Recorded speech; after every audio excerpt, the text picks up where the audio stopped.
Hello, my dear brothers and sisters. It's me, your Ramesh, and your English mentor.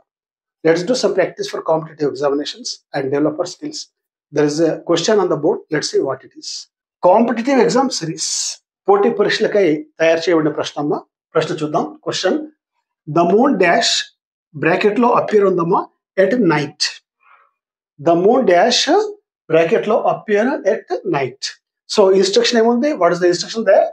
Fill in the blank with correct verb given below.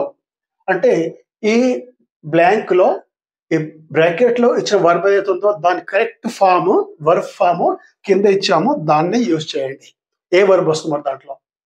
అంటే ఇది multiple choice question అమ్మా. 4 answers ఉన్నాయి, మరి చూద్దాం. ఏదో A will appear, B is appearing, C appears, D appear. ఈ 4 నుంచి ఏది కరెక్ట్ ఆన్సర్ అమ్మా? అయితే ఈ ఆన్సర్ చెప్పే ముందు ఎక్స్ప్రెషన్ చూద్దామమ్మా. మనము ఎక్స్ప్రెషన్ ఇక్కడ ఉంది. Simple present tense is used for general and eternal truths. శాశ్వత సత్యాల్ని చెప్పేందుకు సింపుల్ ప్రెజెంట్ టెన్స్ నే యూజ్ చేస్తారమ్మా.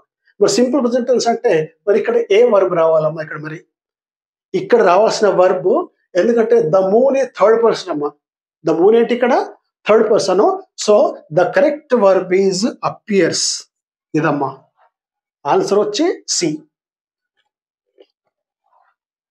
The moon appears at night. Well, my dear friends, for more knowledge, please visit Gora Rajaji Grandpa's English Grammar YouTube channel. There is no shortcut to success.